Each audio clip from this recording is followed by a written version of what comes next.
कहानी के शुरू में कुछ बच्चे रेत पर रेंगते हुए एक स्टिक की मदद से माइंस ढूंढ रहे थे। फिर एक लड़के ने माइन का ढक्कन खोला और उसके फ्यूज को हटाकर माइंस को डिफ्यूज कर दिया। फिर दूसरे लड़के ने माइन को डिफ्यूज करना चाहा, लेकिन वहां जोरदार धमाका हुआ जिससे उसके चीथड़े उड़ गए। असल में ये बच्चे जर्मन कैदी थे जिनको जंग में पकड़ा गया था। अब लड़ाई तो खत्म हो गई थी, लेकिन फिर भी जर्मन की बिछाई हुई लाखों माइंस अभी भी डेनमार्क में मौजूद थी, जिसकी वजह से अब आम लोग शदीद खतरे में थे। इसीलिए हुकूमत ने इन कैदियों से माइंस हटाने का फैसला किया। जल्द ही डेनमार्क के सिपाहियों ने बच्चों की ट्रेनिंग शुरू कर दी, जिसमें उन्हें माइंस ढूंढकर बंद करने का तरीका सिखाया गया। इसके बाद प्रैक्टिस के लिए हर लड़के को माइंस वाले कमरे में भेजा गया। लड़का अंदर गया और एहतियात से माइन का ढक्कन खोला, फ्यूज हटाकर माइन को डिफ्यूज कर दिया। लेकिन इसके बाद जो लड़का गया वो माइंस को बंद करने में नाकाम रहा और माइंस ब्लास्ट हो गया, जिससे उसकी मौत हो गई। ट्रेनिंग मुकम्मल होने के बाद लड़कों को डेनमार्क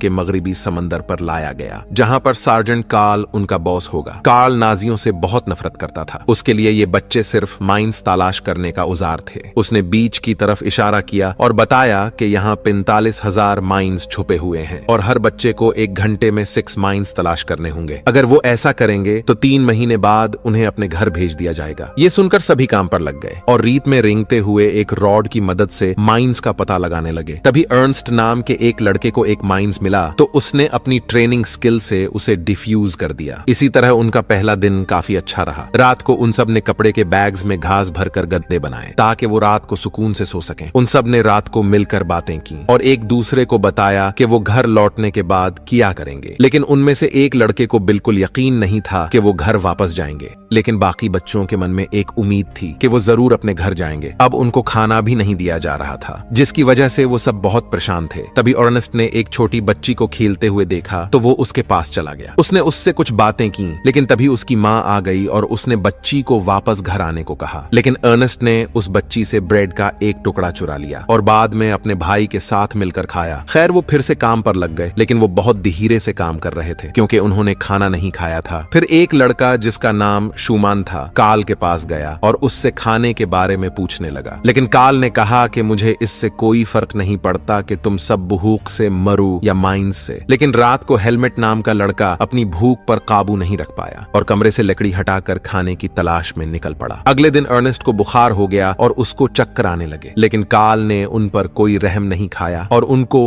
वापस काम पर जाने को कहा। इधर विल्हेल्म नाम का एक लड़का भी बीमार हो गया और उसने उल्टी कर दी। अब श्नूर उसे देखने जा ही रहा था कि तभी वहां एक माइंस फट जाता है, जिससे विल्हेल्म के दोनों बाजू जख्मी हो गए। वो चिल्ला चिल्लाकर अपने घर जाने के लिए रो रहा था। उसकी पुकार सुनकर कोई भी उसके पास नहीं आया और उस औरत ने भी अपना दरवाजा बंद कर लिया। लेकिन अब कार्ल का पत्थर दिल भी पिघल गया और उसने आकर उसे एक दर्द का इंजेक्शन दिया। इसके बाद उसने उसे अस्पताल भी भेज दिया। रात को बाकी बच्चे भी बीमार हो गए, लेकिन कार्ल ने जब उनसे पूछा तो एक बच्चे ने बताया कि रात को वो खाने की तलाश में साथ वाली औरत के घर से कुछ ब्रेड चुरा कर लाया था। जब कार्ल ने उस औरत से पूछा तो उसने बताया कि वो खाना तो कीड़े लगने से खराब हो गया था। बाद में सब बच्चों को उसने समंदर का पानी पीने को कहा कि उनका पेट साफ हो जाए। वो हॉस्पिटल भी गया, लेकिन उन्होंने बताया कि विल्हेल्म को यहाँ लाने से पहले ही मौत हो गई थी। ये सुनकर उसे बहुत दुख हुआ, लेकिन उसने वापस आकर बाकी बच्चों से झूठ बोला कि उनका फ्रेंड बिल्कुल ठीक है। ये सुनकर बाकी बच्चे काम करने लग पड़े। लेकिन तभी अर्नेस्ट को एक ऐसा माइन मिला जिसके नीचे एक और माइन था। उसने दोनों को डिफ्यूज किया और चिल्लाकर सबको बताया, लेकिन उसकी आवाज किसी तक नहीं पहुंची। तभी अर्नेस्ट का भाई एक माइन को डिफ्यूज करके खुश हुआ। तभी नीचे वाला माइंस फट गया, जिससे अर्नेस्ट के भाई की मौत हो गई। वो अपने भाई की मौत का सदमा बर्दाश्त नहीं कर पाया और वही बेहोश हो गया। तभी कार्ल भी वहां आ गया, लेकिन अब वो भी कुछ नहीं कर सकता था। उसने अर्नेस्ट को कमरे में लाकर उसे एक नींद का इंजेक्शन दे दिया। इसके बाद कार्ल ने श्नूर को विल्हेल्म की मौत के बारे में भी बता दिया। तो श्नूर ने कहा कि मुझे पहले ही पता था कि उस बेचारे की मौत हो जाएगी। फिर कार्ल ने दरवाजा बंद नहीं किया और बच्चों के लिए मिलिट्री बेस से खाना लेने चला गया। अब वो उन सब के साथ घुल मिल गया था। उसने उनके साथ बीच पर फुटबॉल खेला। तभी वहां पर एक ब्लास्ट हुआ जिसमें उसका कुत्ता मारा गया और वो कुत्ता उस जगह में खेल रहा था जिसे उन्हीं बच्चों ने साफ किया था। इससे कार्ल को लगा कि वो बच्चे अपना काम सही तरीके से नहीं कर रहे और वो फिर से बहुत गुस्से हो गया। तभी कार्ल ने उन सबको उसी जगह पर चलने को कहा जो एरिया उन्होंने साफ किया था, ताकि कोई भी माइंस फटे तो वो उसके जिम्मेदार खुद हों।